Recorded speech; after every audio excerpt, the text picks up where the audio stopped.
Vitória, Fluminense! Vambora!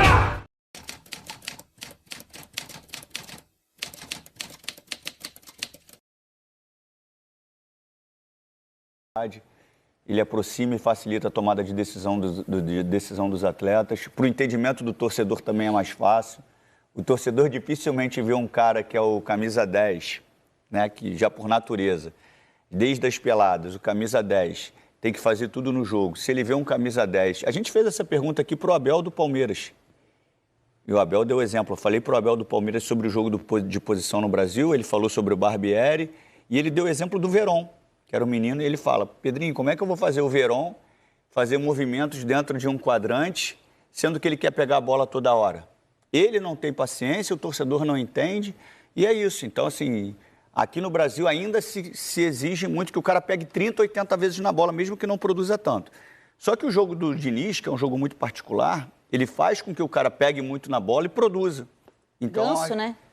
Exatamente. Então, acho que isso... Agora, são estilos, para mim, que cada um na sua me agrada muito. Tanto os resultados, Pedrinho, peguei aqui. Fortaleza e Fluminense ano passado, 4 jogos.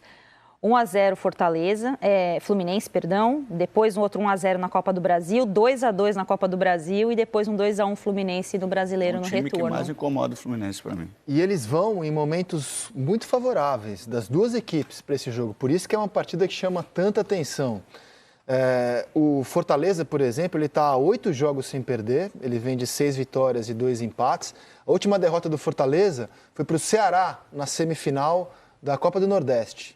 De lá para cá, amigo, é vitória sobre o rival no Campeonato Cearense, 4-0 na Sul-Americana sobre o Palestino, o empate na final que levou o título ao Fortaleza contra o Ceará, 6-1 na Copa do Brasil, contra o Águia de Marabá, jogo da ida, empate com o Inter, vitória, esse um resultado extraordinário, derrotar o São Lourenço na Argentina 2-0, derrotou o Curitiba 3-0 e o jogo da volta contra o Águia de Marabá. A sequência do Fluminense, ela impressiona um pouco mais porque ela tem adversários mais pesados, né?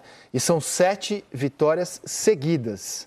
O Fluminense derrota o Sporting Cristal fora de casa na Libertadores, goleia o Flamengo na final do estadual, 3-0 no Paysandu, jogo da ida, 3-0 no América, estreia do Campeonato Brasileiro no Independência, depois 1-0 contra o The Strongest no Maracanã, aí 2-0 contra o Atlético Paranaense, numa grande exibição no último sábado no Maracanã, e a goleada em Belém, o 3-0 contra o Paysandu. A última derrota do Fluminense é para o Flamengo, no jogo da ida da final do Estadual do Rio de Janeiro. Olha a sequência do Fluminense, cara, que coisa extraordinária. E sobre a sequência que a gente viu anterior do Fortaleza, é interessante porque é uma sequência onde o Fortaleza vem rodando bastante o elenco. E por que é interessante? Porque na temporada passada, o Fortaleza sofreu muito com a quantidade de competições que disputava. Tanto é que a campanha do Campeonato Brasileiro acabou sendo histórica porque terminou o primeiro turno na lanterna e pela primeira vez um time que terminou na lanterna no primeiro turno não foi rebaixado na competição. Bem lembrado. Não só não foi rebaixado, como ainda se classificou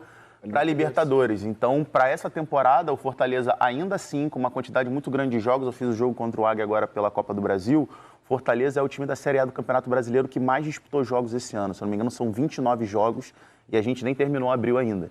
Então, uma quantidade muito grande de jogos. Para os deslocamentos, né? Exatamente. Viagem, né? Só que para essa temporada o Fortaleza conseguiu trazer jogadores, conseguiu rechear o seu elenco. É um elenco com mais opções para o Vojvoda, para ele conseguir girar o time nas competições e não perder tanta qualidade, que foi o que o Fortaleza acabou sofrendo na temporada passada. A vitória contra o Curitiba por 3-0 no Campeonato Brasileiro, fora de casa.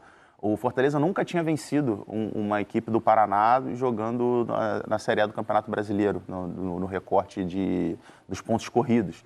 Então, foi uma vitória com time reserva. O Pikachu entrou ali na reta final, estava ganhando por 1-0, mas o Pikachu fez os 2 gols ali na reta final, mas entrou no segundo tempo. Então, mostra um pouco também da força desse Fortaleza, não só a força desse Fortaleza é ótima, né? Mas não só o time em si, mas a força do elenco. Fala galera, vamos às notícias do Fluminense e o John Kennedy, que vive o ano mais efetivo entre os profissionais desde que surgiu no Fluminense em 2020. Já se inscreva no canal, acione o sino, deixa o like para você sempre receber os melhores cortes da imprensa esportiva falando sobre o tricolor. E tá aqui, ó, com 8 gols em 16 jogos somados, também atuações aí pela Ferroviária.